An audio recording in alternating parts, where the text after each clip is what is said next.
Greetings, Western Civ 1. So we're continuing our discussion of the early Middle Ages. And this lecture, I'd like to talk to you about the Franks. Now, those are the Germans who gave us the country name France today. So they were Germanic peoples. They were not Latin-speaking people. They were German-speaking people. But the Franks are the ones who wound up in possession of what we call northern France by the year 590 AD. They had control of northern France and southern Belgium by 590. And their leader at that time was a man named Clovis. Clovis, C-L-O-V-I-S. Chlodewig in his native German. He would have called himself Chlodewig. But the Latin-speaking people called him Clovis. The French name Claude comes from this, all right? We don't have any pictures of Clovis, but this image that you're seeing on your screen right now comes from a Frankish box, a carving on a wooden box that dates from around the year 600 to 620, so just after the time of Clovis. So this is a self-depiction by a Frankish artist of Frankish warriors. So notice a few things. They carry round shields, which they grasp in the middle. The men are wearing helmets, by and large, it looks like, except for this guy. He's not. And that's worth remembering. You see depictions of like the Vikings and the like. They always have fancy helmets. By the way, no Viking ever wore a helmet with horns on it in real life. Never happened. Think about it. If somebody was swinging at your head with a sword, you don't want a horn up there to catch the sword and tear your head in half. You want to have the blow slide off. That's what helmets were designed for, is to cause the blade of the sword to ricochet off your head, not to catch on a horn. So no Viking ever wore a horn. Look at these helmets. They are obviously designed, they're metal, but they're designed to deflect the blade. But this man here is not, and this guy is clearly not. So a reminder that only about half the people who went into battle in the early Middle Ages would have had helmets. You had to provide your own armor, and only the wealthy could afford fine metal armor. Instead, look at this man. He is wearing a heavy woolen jacket. Now, you might think, what? You wear a jacket as armor? Well, yes, you do. A heavily padded woolen coat, and I'm talking about an inch thick of heavily densely woven wool, will actually, it won't stop the point of a blade, but remember, that's not what you're really trying to do. The enemy is hacking at you with the side of his sword and not the point. He's not trying to stab you with a point. He's trying to cut you with the side of his sword. And, you know, just as if you could probably lay down on a bed of nails if you had a nice thick blanket on top of the points, because the wool distributes the force of those nails over a broad area of your body. Same thing here. The sword's impact is cushioned and spread by the thick wool coat. So all armor, every knight who wore shining armor in later centuries was wearing a heavy woolen jacket underneath the armor. And that was actually probably the most important thing they were wearing. Yes, having metal on the outside of the wool can stop the point of a sharp weapon like a spear or maybe an arrow, maybe. But it's the heavy woolen jacket underneath that might really save your life by distributing the impact of the blow over a broad area of your body. So it's more like being hit by a fist than by a sharp-edged weapon. Still going to hurt, still might knock you down, still might even kill you, but it's better than being cut deep into your body by the sharp edge of a sword, right? So, but this guy here is wearing what's called chainmail. Now, chainmail is rings of iron initially. They didn't have steel yet in Europe. Rings of iron welded together loosely so that they could move with your body. And initially, they were just coats of, as you can see, fairly large rings, an inch across or so. Again, this was to deflect the power of a sword cut. Sometimes they would have a leather covering underneath the iron rings. Over time, they would get very good at making these chainmail jackets to where the rings were very small, you know, a quarter of an inch, an eighth of an inch even thick, where they were almost like metal fabrics.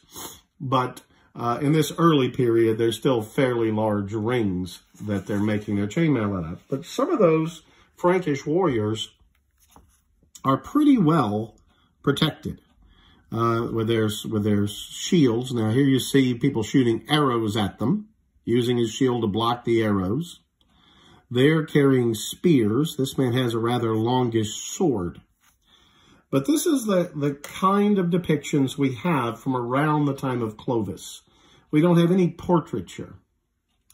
Now I want to talk to you about these Franks because they're really extremely important for the history of the European Middle Ages. They and their descendants, the French and the Germans, will be very important in European history, obviously.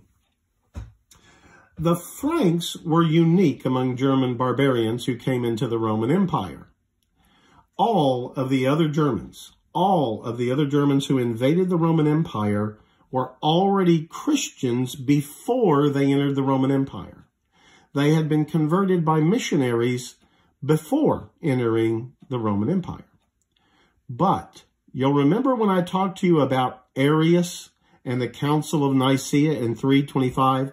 Arius had a false teaching, a faulty teaching, that Jesus was an incarnation of a sort of a second-order Son of God. Arius believed God the Father was the boss, truly God was God the Father, and then the Son was a kind of created being that could be honored as if he were God, but wasn't truly God in the same way God the Father was. Now, the Council of Nicaea in 325 AD condemned that as a false teaching. The teaching of mainstream Christianity is that Jesus is truly God, a God from God, light from light, true God from true God, begotten, not made, of one being with the Father, through whom all things were made. That's the God who is incarnate in Jesus Christ, according to Nicaea. But the Arians sent out missionaries to the Germans, and the Germans were converted to a heretical form of Christianity. They thought of Jesus as their Savior, but they thought he'd been sent by God the Father as a kind of junior God, not truly and utterly God the way God the Father is, but a created being, a sort of super-duper angel who'd been sent by God to save them. So the mainstream Roman Christians considered them heretics. All the German tribes were heretical, believed in a false version of Christianity. But one tribe was not converted, the Franks. When the Franks entered the Roman Empire, they were still pagans. They worshipped Odin and Thor and Chu. They were not Christians when they came into the Roman Empire. And they settled in what's northern France and southern Belgium. Well, their leader Clovis married a rich Roman girl. Remember I told you how most of these German leaders wanted to be like the Romans. They wanted to acclimatize. Like immigrants all over the world, they want to fit in. They want to keep some parts of their culture alive, but they also want to fit in. They want to thrive in their new homeland, and partly that means blending in, right? And adapting to the new place you are. And many of these German leaders married Roman women. And therefore, their children are half Roman, half German. And maybe their grandchildren are mostly Roman, right? So the same thing happened with Clovis. He married a Roman girl. Obviously, she's going to be a Christian. Clovis, was clearly his wife was telling him about Christianity, because he started asking questions, and he asked a Christian bishop to come and talk with him. But Clovis is a German military war leader, right? He is a war chieftain. That's what German kings were before everything else was war chieftains. And the real question Clovis wanted, can the Christian God give me victory? Can the Christian God give me victory? He wanted a God who would help him win battles against his enemies. Well, the bishop said, well, we have in the Old Testament all kinds of stories of the people of Israel winning because God interceded for them. So the bishop thought, yeah, I guess the God of Christ can give you victory in battle. And he's right. There are Old Testament passages that talk about this, right? So Clovis didn't convert to Christianity himself, but when his wife gave birth to a baby, he decided to let the bishop baptize the baby. Unfortunately, about a month after the baptism of the baby died. And Clovis said, well, what kind of God is this? I give my child to your God, and then he kills it. So he didn't want anything more to do with Christianity. But one day before he was going into battle, he was thinking more about this Christian God and whether this God could give him battle victories.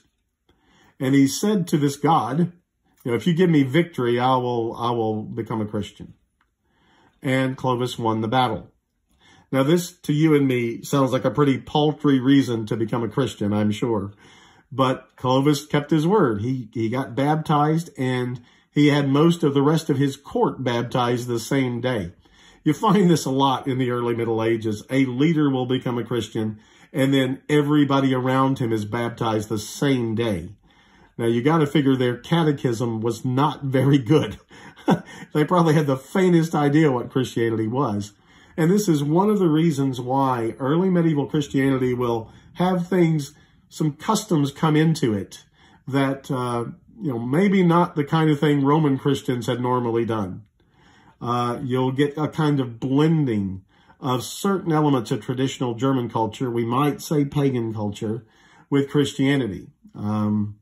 Using a fir tree with lights on it as a sign of the birth of Christ at the winter solstice.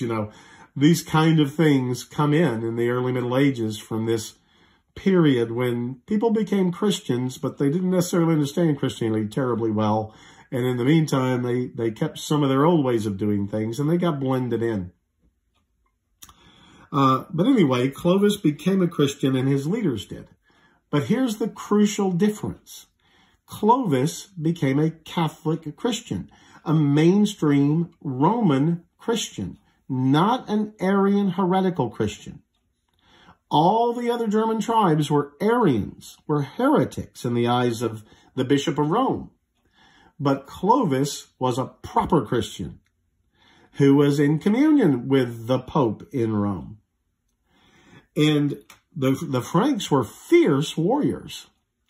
And so for centuries after, the Franks, or we can call them the French later on, will be the papacy, the popes in Rome's favorite barbarians because of their religion and also because of their fierceness in battle.